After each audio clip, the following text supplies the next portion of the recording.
Halo teman-temanku, selamat malam teman-teman. Wow, ini malam hari hujan di daerah saya berjam-jam nggak berhenti teman-teman.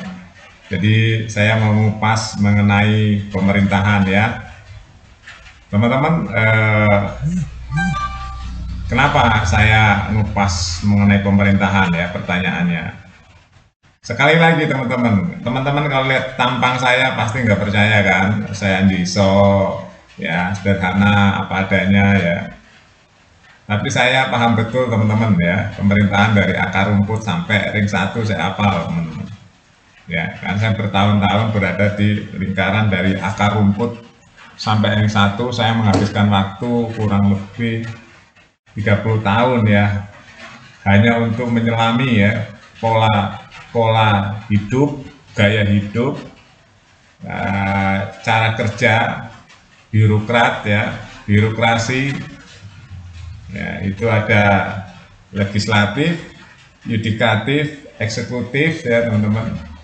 Sampai hari ini saya memantau terus ternyata nggak ada perubahan. Dari tahun 90 teman-teman, lama banget kan ya. Berapa krisis yang saya alami. Ya kan? Lama banget teman-teman. Jadi datanya udah ada di kepala saya tuh banyak banget ya. Data-data kejadian demi kejadian. Jadi saya mengalami beberapa pemimpin teman-teman ya. Mengalami beberapa pemimpin dari Soeharto sampai hari ini. Jadi saya amati itu pemimpin yang banyak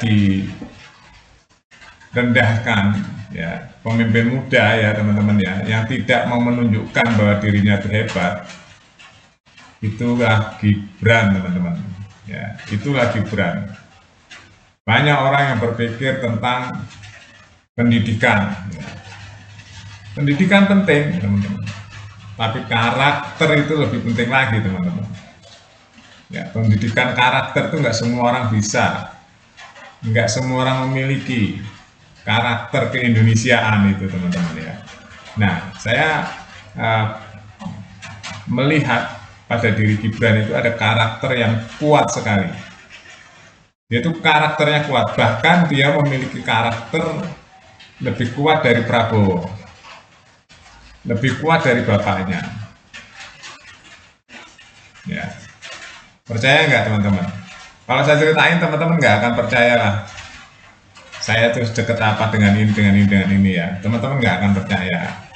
Karena memang yang dilihat adalah tampangnya ya teman-teman. Orang kebanyakan tuh kan lihat tampang.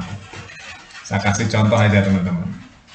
Jadi kalau teman-teman melihat orang pakai Alphard ya, pasti otaknya udah berpikir, wah orang kaya nih, wah orang hebat nih, wah orang pinter nih, gitu kan. Walaupun belum pecah satu-satu ya, belum juga satu-satu. Orang teman-teman lihat nih pakai baju bagus, wangi, ini orang hebat nih, orang kaya nih, ya, orang pinter nih. Itu yang ada di otak masing-masing tuh banyak seperti itu ya. Nah, tapi bagi orang-orang yang sudah mengalami semuanya teman-teman ya, mengalami segala proses kehidupan, ya puzzle demi puzzle sudah dibongkar satu-satu, sudah dialami satu-satu. Dia akan kembali lagi ke titik nol, mempertanyakan apa sih hidup ini, cari apa sih hidup ini, apa sih yang dicari. Kok mengalami macam-macam banyak hal ya teman-teman di dunia ini, semuanya sudah dia lalui, sudah dialami semuanya. Dia kalau dia benar-benar mencari ya, mencari tahu, dan dia sadar mengenalkan dirinya dan jiwanya, dia akan bertanya di situ,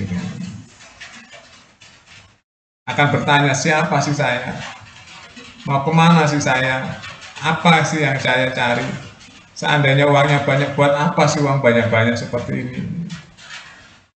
Coba seandainya teman-teman yang belum pernah punya uang banyak sekali pasti berpikir seandainya saya banyak uang, saya akan ini, akan itu, akan itu. Tapi teman-teman nanti kalau teman-teman sudah punya banyak uang, teman-teman akan berada di titik, ternyata saya banyak uang ya, dengan ini gampang beli ini, terus apa yang saya cari? Pertanyaan lagi, apakah saya bahagia dengan uang banyak ini ya? Timbul pertanyaan-pertanyaan terus teman-teman. Itu yang orang sehat ya, itu orang yang baik ya, orang berpikir yang positif. Tapi ada orang yang di dalam dirinya itu dikuasai oleh nafsu-nafsu. Banyak uang ya isinya ingin maksiat saja, ingin berbuat maksiat malahan. Ada orang-orang seperti itu. Ngerti nggak teman-teman maksudnya? Ya silakan dicerna sendiri ya. Kalau belum mengalami mungkin agak sulit ya mencernanya ya. Nah, saya mau kembali lagi ke cara kerja Gibran, cara jalan Gibran, cara bicara Gibran. Sikap Gibran ya di saat dilecehkan, dicaci maki, diolok-olok ya oleh orang-orang yang songong-songong nggak ada isinya itu ya. Nah, itu kan yang olok-olok itu sebenarnya, aduh masih di bawah Gibran jauh teman-teman. Saya deh, masih di bawah Gibran jauh tingkatannya. Apalagi tingkat emosionalnya, waduh jauh. Gibran itu sudah bisa menggenggam nafsunya teman-teman. Dia sudah bisa menggenggam nafsunya, dikunci rapat-rapat.